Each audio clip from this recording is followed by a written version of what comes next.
Hello Fearseekers, and welcome back to the channel. Today, we're going to be diving into some disturbing, allegedly true, winter horror stories. If you enjoy the content and want to help the channel grow, consider leaving a like and subscribing to keep up with future videos. Now without further ado, sit back, put any idea of sleep away, and get ready to ferment your fears.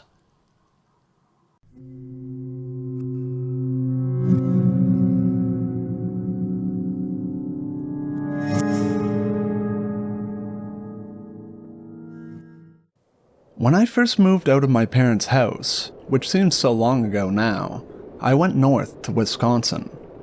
It wasn't much further away, since I was in Illinois, but there's still a very significant feeling in the difference of how cold it is.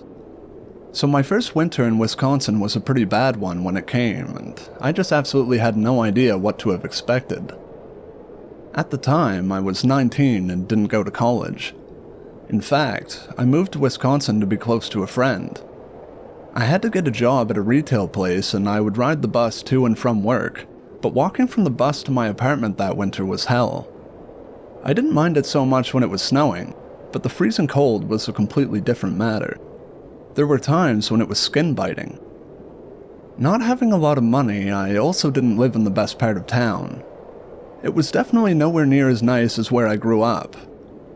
But even though it was not the greatest place to live in, I had a nice long walk from the bus stop and never really had any problem. I don't think there were gangs or anything, I just think it was a very poor area economically. Anyway, this was a day in December. It was somewhere around Christmas time. I remember being in the store and it was really slow, so it might have been right after Christmas. It was a long time ago, but I guess it is not important. It was snowing pretty hard on this day. I appreciated the fact that I didn't have to drive in it, but I knew I would have to walk through it for a while. It was really heavy snow and I was at work, waiting to finish my shift and go home. When I got off work, I went out into the snow and waited for the bus. Visibility was really bad and my bus happened to be a little late. It was going to be very slow getting home. I noticed something odd as we were getting close to my stop. There was a guy walking along the sidewalk.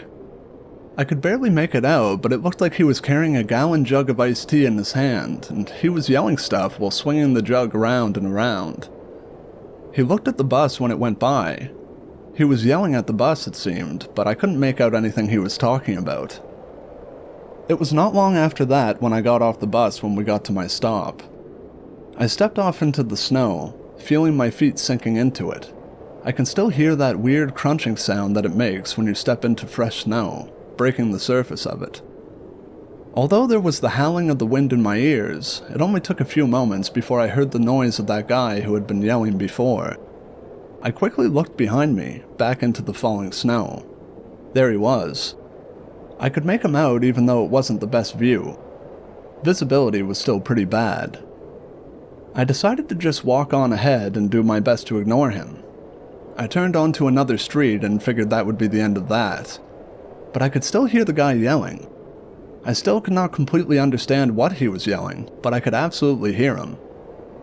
I turned around instinctively, like you do whenever you hear something behind you, and I noticed that he turned onto the street that I was walking down. I was slightly alarmed. I didn't think he was following me, but he was walking a little faster than I was. I didn't want to have to interact with him in any way. He was just too weird, so I tried to pick up the pace. I had to turn onto several streets to get to the house I lived in. It was a house with 2 flats, me living in the bottom one. I turned onto another street and gazed back at the guy when I turned. He was still yelling things I could not understand. I was getting more and more nervous still, but that feeling only grew when I noticed that he once again had turned onto the same street as me. He was still walking faster than I was. Part of me was convinced now that he was coming after me. I had no idea who he was though, so I doubted he knew me either, but that was of little comfort. Being followed by someone you don't know is much scarier. And so it went on. He turned onto all of the streets that I turned onto, and he kept gaining on me while yelling all the while. The only important thing at this point was getting into my house, out of the snow and away from this strange yelling guy. So I kept walking, trying to pick up the pace. I just knew that I would feel better once I got into the house. When I got further down the street and closer to my home, I tried picking up the pace and sprinting into my yard. I had that fear that once you start running, you start being chased, but I didn't think about it until I got out of the snow and into my house. I locked the door. I was happy to finally be away from that really weird guy. Before I did anything else, I turned around and looked out of the small window that was in the door. I was shocked when I saw the guy had turned into my yard and was walking up toward the house. He was still shaking that jug of iced tea around and yelling things. It was the realization that I was indeed being followed that was most shocking. I thought it had just been my paranoia. "Hey, open that door," the man yelled when he got up to my porch. "I need you to open your door right now." He was shaking that jug of iced tea at the house, which was weird to me. "Hey, I live here. Open up that door," he kept yelling. And of course, he didn't live in either flat, but him claiming that he did was just very strange. "Open up that door, I need to get inside." I didn't know how to respond to this. All I knew was this was weird as hell and I couldn't pretend not to be home. He was behind me when I walked into the house. I didn't know how deranged someone had to be to try and get into your house and claim that they lived there. I told him that I was not going to open the door. When he heard that, he began pounding on it really hard. He kept yelling at me to open it, and I was getting more and more scared. "I am going to call the police if you don't get away from my house," I yelled out at the guy. He kept pounding and pushing on the door. He was a big enough guy that I was a bit afraid that he was going to knock it down. I was getting really scared and went over to the phone to call the police. I was worried if they would be able to get there in time. That guy was truly doing a number on the door. And that is when it stopped. But rather than quiet, there was more yelling outside. It sounded like a second person was out there arguing. Running to the window, I noticed that the guy who rented the other flat in the house was out on the porch. He was arguing with the guy who was trying to get into my place, and it seemed like they knew each other. I heard the yelling and was able to make out a little bit of what they were shouting. I had already called the police, but finally, it seemed like the neighbor chased the guy off. And when he did, I went out and told him about calling the police. I found out that it was a weird coincidence. Before I moved into the flat I was in, my neighbor lived in it with the guy who was following me. I guess the guy got kicked out and my neighbor switched flats. I don't know, it was a long and weird story. Apparently he kicked the guy out for doing bath salts. That gave me a chill, wondering if he had been on them that day. I don't know, but he sure was acting weird.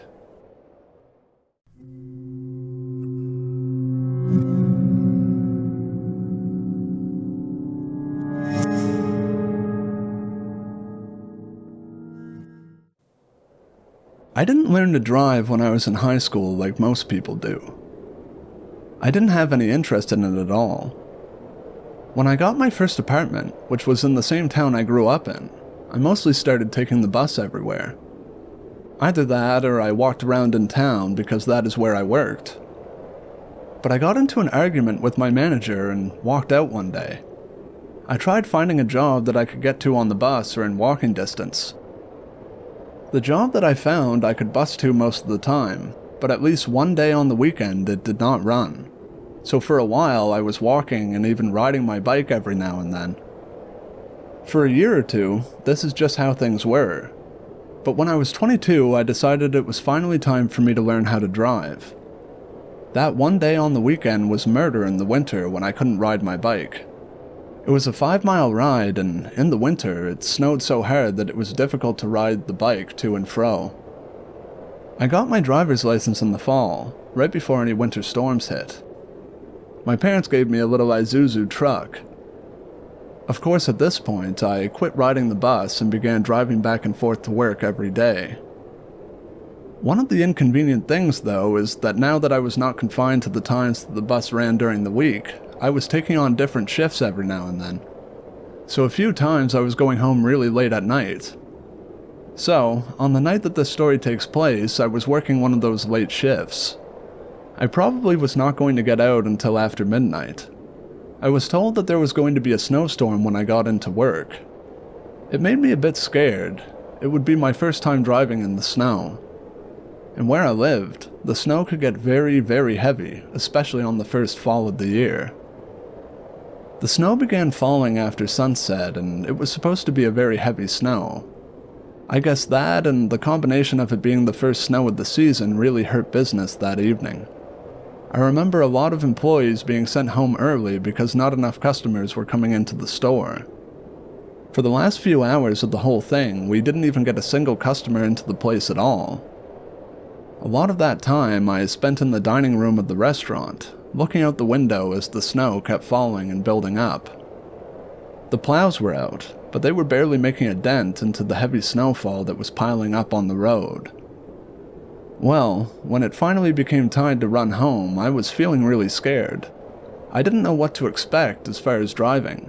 I didn't know much about the truck, and it was very small. It didn't take a long time until I discovered the fact that it wasn't great for driving in the snow. It kept skidding over and over again, I suppose because it was such a light truck. It took everything I had as a new driver just to keep it on the road. It didn't work. About halfway home, I had a horrible skid and the truck went right into a ditch. The road around me was pretty abandoned. I put the truck in reverse, got out of the snow, and did all that I could to try and push it back onto the road. I did everything I could, but could not get the car out of the ditch. I got very frustrated very quickly. A car or two passed by, and they didn't stop to offer me any help. But after some time, someone did finally stop. But it wasn't the most pleasant experience. The guy was kind of scary looking, and he told me that he would help me pull the car out of the ditch for $50. I let him know I didn't have that kind of money to spare, but I thanked him for the offer anyway. Strangely enough, the guy decided to help me for free. It was a bit of a surprise, but not an unpleasant one. After we had the truck out, I thanked the guy, but then he actually told me that I had to pay him the $50 for helping. I told him again that I didn't have that sort of money to spare, and his response made me realize what I had said wrong.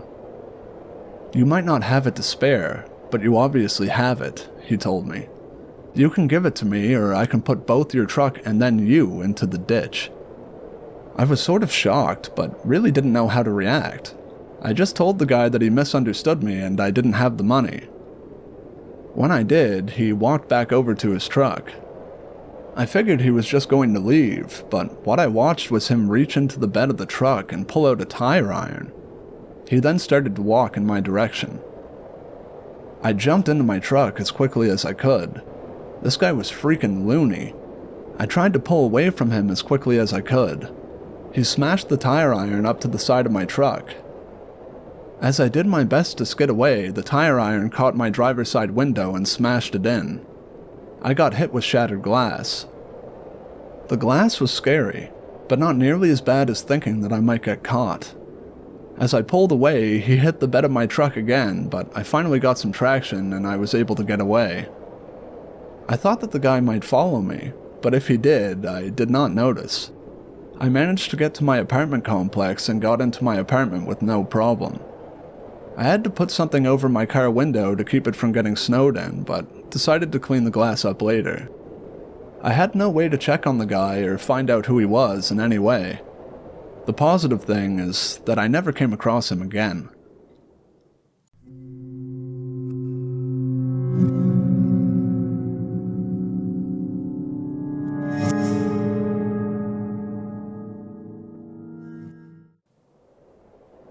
I like to stay up later than most people, I think. In fact, very often, I might just sleep during the day in order to stay up and enjoy the dark. By extension then, I guess it makes sense that I do enjoy winter more than the other seasons. There's much longer nights in the winter.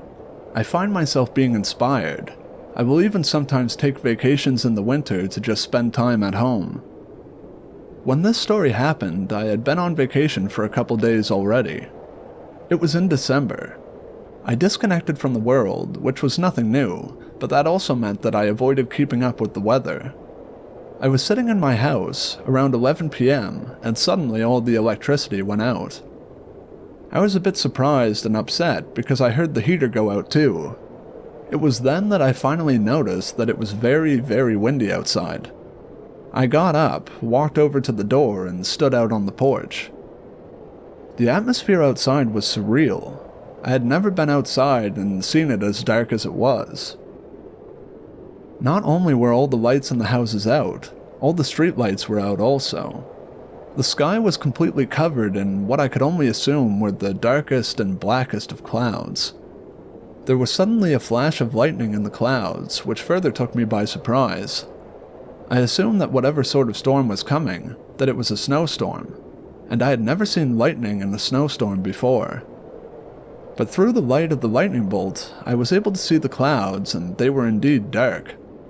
Not only that, they were moving faster than I ever could have imagined clouds moving. I stood out on the porch for a while, just completely engrossed in this spectacle of nature. Suddenly, the snow came, and it came hard and fast. It fell heavy, and the flakes that hit my eyes caused a severe sting. I went back in the house and opened the blinds. I knew I wouldn't see very much, but I thought if I saw something, that would be better than nothing. The snowfall accumulated very quickly from what I could see. Having very little that I could do, I found that my Nintendo DS had a charge on it, and I set about playing a game or two. Occasionally, I would get up and look out the window. I would be fortunate every now and then to see a bolt of lightning in the storm, and there was even the rumble of thunder. I was attentive because this was so weird to me. I should mention that across the street from my house is a house that has sat empty for quite a long time.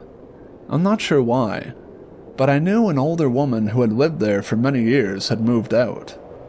It had a for sale sign on it that had been present for years. One of the times that I got up and looked out the window, I took a chance and went out on the porch right after. I was waiting for another bolt of lightning to provide a little bit of light, and when it did, my attention was caught by something that chilled me to the bone. Two men were coming out the door of the house. They were carrying what looked like a full body bag. One had the legs and the other the head. It really seemed to be a body. I froze. I wanted to go back into the house, but I didn't want to call any attention to myself. I felt that it was dark enough that I might be lucky enough not to be seen. Hell, I don't think that I could have moved even if I had wanted to, and I really didn't. I watched, still frozen, as they put the body or whatever it was into their vehicle. I was still scared they were going to look over and see me. They were moving, turning around so much, getting the body into the car that at any moment, one of them could have glanced over and seen me. I was protected only by the complete darkness outside. And for anyone thinking this was a paramedic or something, it couldn't have been. There was no ambulance, no gurney, and no reason anyone should have been in that house. When they drove off, I tried to get the license plate number, but it was too dark. However, once I knew I was safe, I called the police and reported it. A cop came out to see me, although it took forever. Eventually, 2 men were arrested for murder when the body was found, although it was weeks later.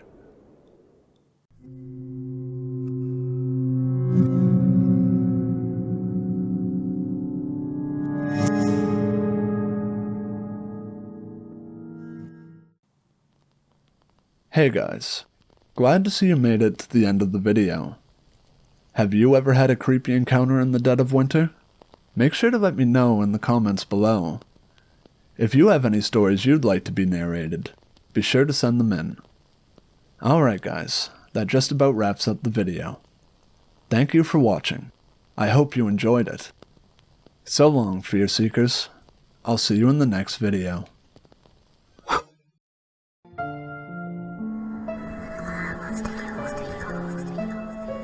It's not